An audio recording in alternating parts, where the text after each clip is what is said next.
పెద్దలు. దేవుడు మీకు ఏం పని అప్పచెప్పాడో నాకు తెలియదు. దేవుడిని మీకు ఏం పని అప్పచెప్పాడో మీకు నాకు తెలియదు. కానీ దేవుడు నీకు ఇచ్చిన పనిలో నమ్మకముగా ఉంటే దేవుడు ఎంతగా దీవిస్తాడు.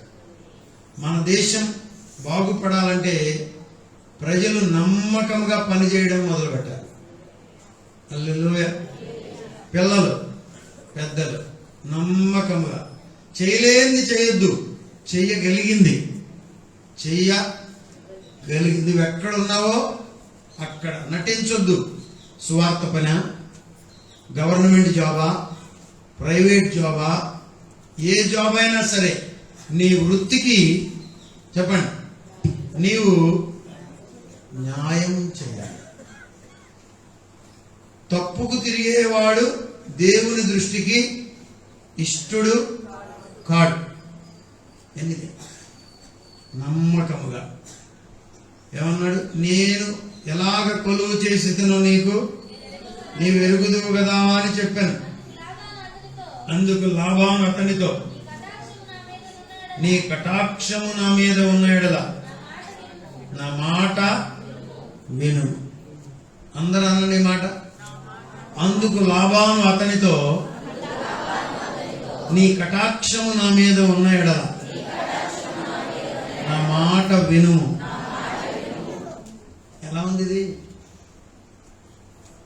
ఊరిని ఇట్ట అనమాట, సరిగ్గా చెప్పండి.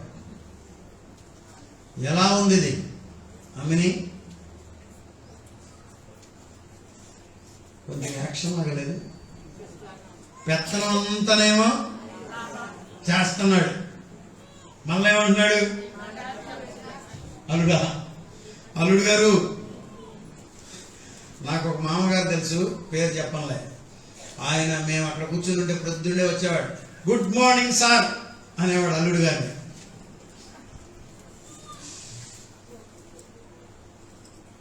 అదొక విచిత్రమైన అనుభవం. Good morning sir. సహజంగా మామూలుగా అల్లుళ్ళ మీద పెత్తనం చేస్తారు. ఎరా అని పిలిచేవాళ్ళు కూడా ఉంటారు, చనువును బట్టలే, తప్పేం లేదు. కానీ ఎక్కడ చూడు, నీ కటాక్షము నా మీద ఎవరెవరితో అంటున్నారు? లాబాను యాకోబుతో అంటున్నాడు. ఎవరెవరితో అంటున్నారు? మామగారు అల్లునితో ఏమంటున్నాడు? నీ కటాక్షము. మరొక కోణంలో మనం అర్థం చేసుకోవాలంటే ఇలా కూడా అర్థం చేసుకోవచ్చు. దేవుని కృప నీకు తోడుగా ఉంటే ఆ విలువ నీకు ఎక్కడైనా దొరుకుతుంది. ఆమేన్.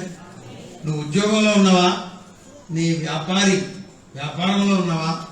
నీ పైన ఉన్నటువంటి అధికారి నీ మీద దేవుని యొక్క కృప, దేవుని యొక్క కటాక్షము, దేవుని సన్నిధి నీకు తోడుగా ఉన్నప్పుడు, నిన్ను బట్టి అతనికి మేలు కలిగినప్పుడు, నిన్ను బట్టి అతనికి నెమ్మది కలిగినప్పుడు, నిన్ను బట్టి అతనికి లాభం కలిగినప్పుడు నిన్నేం చేస్తాడు? చచ్చినట్టుగా గౌరవిస్తాడు. ఆమేన్. ఇక్కడ అదే జరిగింది అనుకుంటున్నాను కదా. అదే జరిగిందని నేను అనుకోవడం కాదు, బైబిల్లో కూడా రాయబడింది.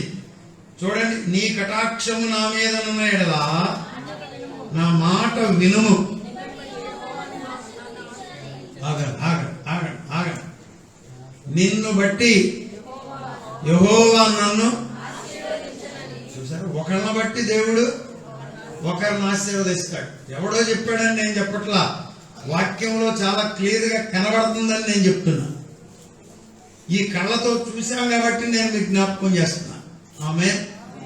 హల్లెలూయా. ఏమండి, మనలను బట్టి దేవుడు అనేక మందిని ఆశీర్వదిస్తూ వస్తున్నాడు. స్తోత్రం. అవునంటారా కాదంటారా? దేవునికి మహిమ కలుగునుగా. నిన్ను బట్టి యెహోవా నన్ను ఆశీర్వదించనని పడ్డాడు. ఇక్కడ గోతులో పడ్డాడు. ఎవరు? లాబాను. ఎక్కడ పడ్డాడు? శకునపు గోతులో పడ్డాడు. అల్లుడా, యాకోబు గారు, నువ్వు వెళ్ళొద్దయ్యా బాబు, నువ్వు వెళ్ళొద్దు. ఎందుకు వెళ్ళొద్దు? నిన్ను బట్టి దేవుడు నన్ను ఆశీర్వదిస్తున్నాడు. నువ్వు ఇక్కడ ఉండబట్టే ఈ మందలు పెరుగుతున్నాయి, నీవు ఇక్కడ ఉండబట్టే నా పొలాలు పెరుగుతున్నాయి, నీవు ఇక్కడ ఉండబట్టే నా పరిస్థితి బాగుంది అని నాకు అర్థమవుతుంది. ఇప్పుడు అంత కళ్ళు కనపడుతున్నప్పుడు ఇంకా శకునం దగ్గరికి ఎందుకు పోయాడు? శకునం అంటే తెలుసా మీకు? సకినం అంటే కదా తెలీదా? సకినం సోధి, చిల్లంగితనం, ఇవన్నీ ఒక కోవకు చెందినవి అన్నమాట. వాడు అంటాడు, అయ్యా గేదెలు పోయినాయి, అమ్మా బంగారం ఎత్తుకుపోయారు, ఏం చేయను అంటే ఎవరు ఎత్తుకుపోయారు అని లేచుద్ది ఇక్కడ సిస్టర్. మామూలుగా లెగితే నీకు ఎక్కదని చెప్పి చూడండి అమ్మా ఇలా అని, నీ ఇంటి తిరిగా ఉన్న పిల్లే తీసింది అంటది. ఇక చూడు, ఇదిగో అదే తీసిందంట. నువ్వు వచ్చినాక మామూలు కొట్లు కాదు, కొట్లాట. మా పిల్ల ఒక పిల్ల ఉండేది, ఎంతో ప్రేమగా పెంచాం ఆ బిడ్డని.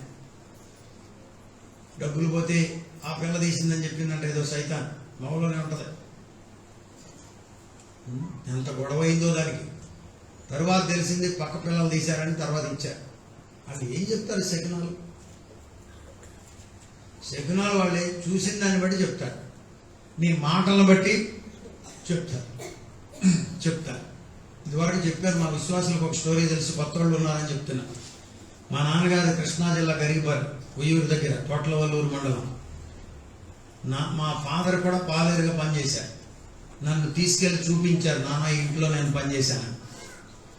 I'm not ashamed of speaking all these things. I'm not, just to glorify God. వాళ్ళ చిన్నతనంలో ఉన్నప్పుడు ఇంకొక పిల్లోడు పనిచేసేవాడంట అక్కడ నాతో పాటు.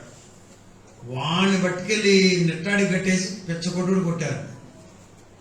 ఏందిరా సంగతి ఏంటంటే ఆ యజమానురాలు యొక్క బంగారపు తాడు పోయిందట.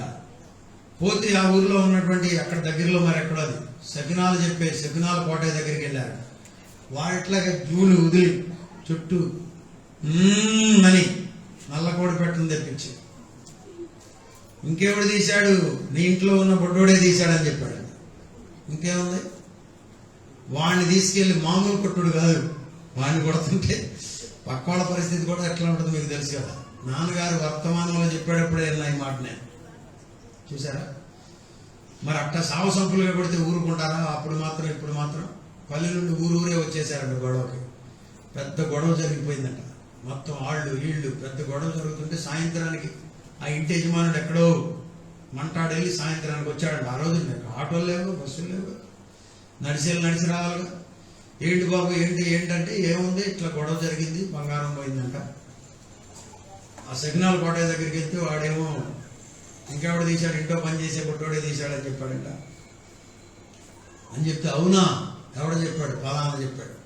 ఈ పిల్లోడిని తీసుకుని అక్కడికి వచ్చిన ఆ అలరమోహం తీసుకుని నడవమంచి వాలుగారు ఒకటి పట్టుకుని, వాలుగారు తెలుసు కదా మీకు, ఎట్నుందో లేదు, నడువు ఎవడు చెప్పాడంటే పలానాడు చెప్పాడంటే ఆ సిగ్నల్ కోట దగ్గరికి వెళ్ళాడు. వాడిని మామూలు కొట్టుడు కాదు, అక్కడి నుంచి కొట్టుకుంటే ఇక్కడ తీసుకొచ్చాడు. ఇప్పుడు చెప్పరా ఎవడు తీశాడో చెప్పమన్నాడు.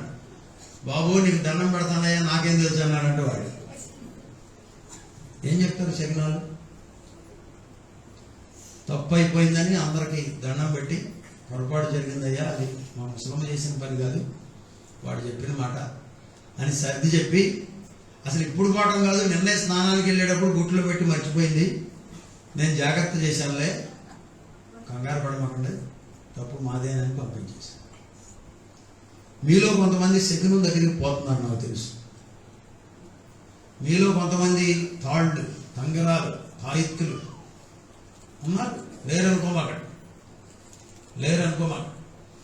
నిన్న మొన్న కూడా ఏదో ఒక పెద్ద నిర్ణయం నేను చేయాల్సి వచ్చింది. కానీ ఆ నిర్ణయం చేసేటప్పుడు ఆ పరిస్థితి అక్కడ చూసినాక వద్దు, నో, బిడ్డ అక్కడ ఉంటే క్షేమం కాదు. క్షేమం కాదంటే క్షేమం కాదని కాదు, దేవుని పనిలో నుండుటకు అది మార్గం కాదు అని ఒక నిర్ణయం చేసి, దేవుని యొక్క బిడ్డ మన బిడ్డలు ప్రభు కొరకు పెరగాలి, ప్రభు విధానంలో పెరగాలి.